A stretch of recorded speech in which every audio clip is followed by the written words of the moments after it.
Program Tapera, Tabungan Perumahan Rakyat, di Indonesia dirancang untuk membantu pekerja dalam membiayai kebutuhan perumahan melalui kontribusi yang dibayarkan oleh pekerja dan pemberi kerja. Program ini memiliki beberapa kesamaan dengan skema serupa yang diterapkan di berbagai negara. Berikut adalah beberapa contoh program sejenis di negara lain.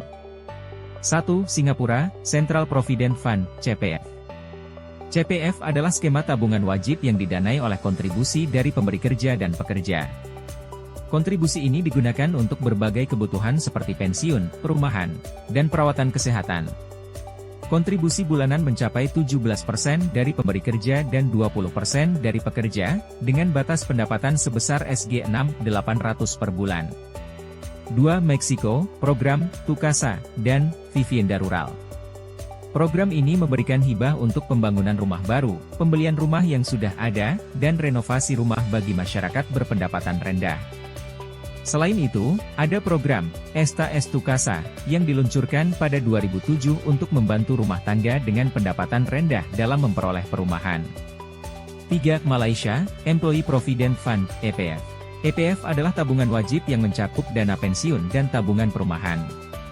Karyawan menyumbang 11% dari gaji mereka, sementara pemberi kerja menyumbang 12 hingga 13%. Program ini membantu masyarakat berpendapatan rendah memiliki rumah dan menyiapkan dana untuk pensiun.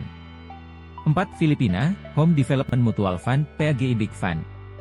PAGI Big Fund adalah program wajib bagi pekerja sektor formal dan informal, dengan kontribusi untuk pensiun, kecelakaan kerja, dan pembiayaan perumahan. Pekerja menyumbang 3,63% dari gaji mereka, sedangkan perusahaan menyumbang 7,37%. 5. Belanda, Social Housing, Sociale Huurwoningen.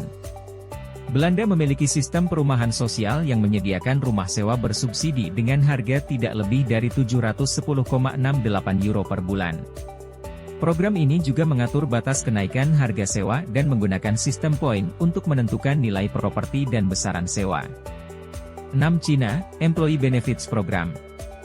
Program ini mencakup dana pensiun, asuransi kesehatan, dan dana perumahan dengan kontribusi wajib dari pekerja, 5% dari gaji, dan pemberi kerja, 20%.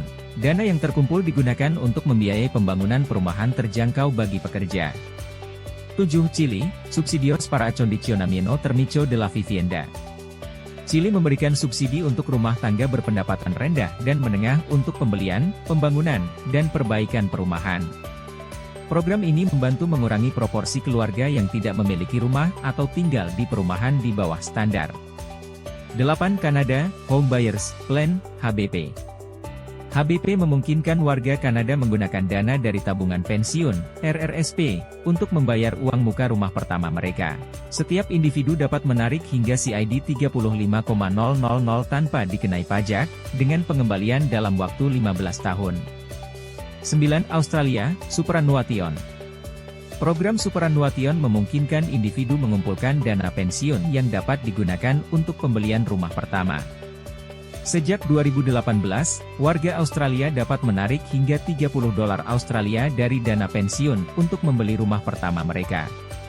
10. Korea Selatan, Housing Subscription Savings, HSS. HSS adalah program tabungan berlangganan perumahan yang memberikan insentif kepada individu untuk menyisihkan pendapatan mereka ke dalam tabungan khusus untuk kepemilikan rumah.